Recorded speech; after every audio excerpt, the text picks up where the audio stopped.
Magandang araw sa inyo mga pinakamamahal kong tagapakinig.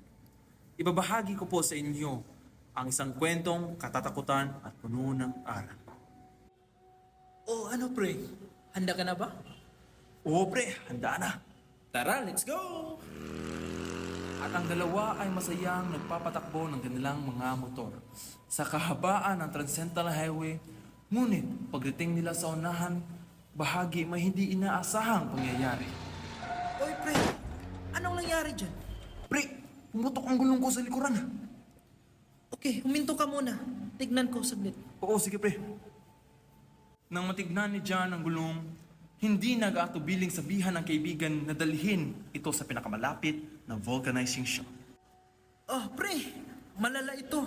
Kailangan natin itong dalhin sa vulcanizing shop. Oo pre. Dali-daling hinatak ng dalawa ang butas na gulong. Kinaulanan ay naabutan silang maghapon na naglalakad sa highway. Ngunit wala pa rin silang matagpuang isang vulcanizing shop o bahay man lang. Kaya nagpasya ang dalawa, nagmagpahinga muna. Pre, tika lang, pagod na ako.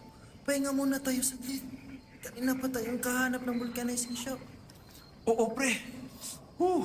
Sana di na lang ako sinamahan. Ayan, tuloy nagdamay ka pa. Ay, ano ka ba pre? Ox lang yan. Kaibigan naman kita eh. Dapat nga, nagtutulungan tayo dito. Salamat pre.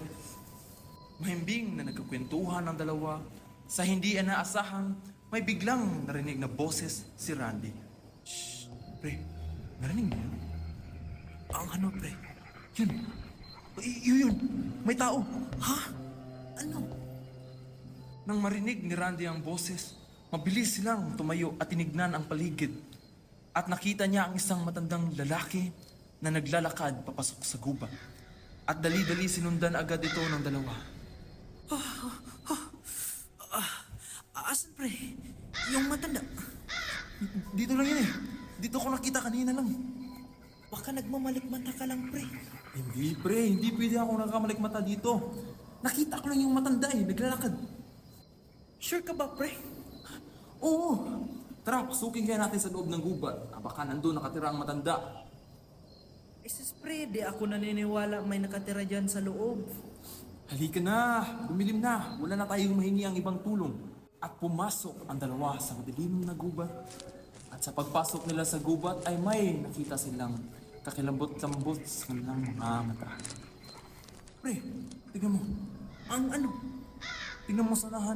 May malaking akasya sa gitna. Di ba bahay yun? Oo nga pre. Totoo yung hula mo. May bahay naman pala dito. Tara nga, lapitan natin. Hindi makapiniwala ang dalawa sa kanilang nakita. At dali-dali nila itong nilapitan. At nang makalapit sila ay may isang bumakadkad sa kanilang